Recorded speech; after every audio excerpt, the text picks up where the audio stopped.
ছিঁড়ে খাও হে শুকুন, হে সীমান্তের শুকুন, এখনই ছিঁড়ে খাও আমাকে। হে অ্যাটলান্টিকের ইগল, শীঘ্রই খুবলে খাও আমাকে।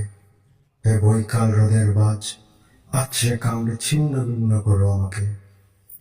আমার রক্তরসে শুধু অসহায়ত্ব আর অভাব, কাগজের কামলারা তারে আদর করে মুখের স্মৃতি রাখে।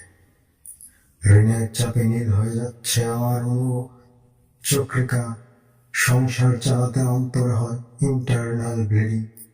কি আশ্চর্য, তবুও আমি মরছি না। এদিকে দোজকের ভয়, আত্মহত্যা করবার সাহস পাই না আমি। খোদাকে বললাম আমি মরতে চাই, তিনি বললেন বেঁচে আছো কে বল। সহস্রাব্দ উন্নয়নের সাক্ষী হিসেবে রাজা তোমাকে মনে করে রেখেছে। বাজারে দীর্ঘশ্বাস ফেললে নাকি রাজ্যের ভীষণ বদনাম হয়। রাজার মন খারাপ হয় খুব। কত আলরা ফরমান জারি করেছে আমাকে সারাক্ষণ হাসতে হবে, নইলে দেশি কুকুর ও বিদেশি মাগুরকে একবেলা ভালো মন্দ খাওয়ানো হবে আমার মাংস দিয়ে। নিত্যদিনের ব্রয়লারের ঘুড়ি নাকি ওদের ভালো লাগে না।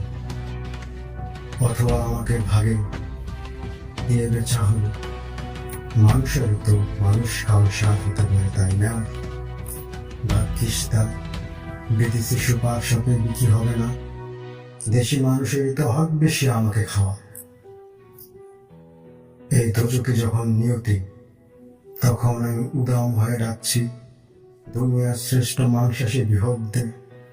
হে ইগল, চিল ও ভয়ঙ্কর বাজেরা, সাম্রাজ্যবাদী সাহসী শুকুনিরা, তোমরা F-35 এর মতো মিড-9 এর মতো দল বেঁধে হামলে পড়ো আমার বুকে।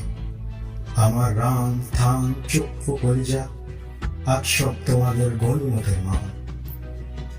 দেশি শুয়োর খুবলে খাওয়ার আগে আমার ইচ্ছা মতো ছিঁড়ে খাও তোমরা। তো ভাই, তুমি মস্তিষ্ক রাখে না, তাহলে শীঘ্র দাস হয়ে যাবে তোমরা।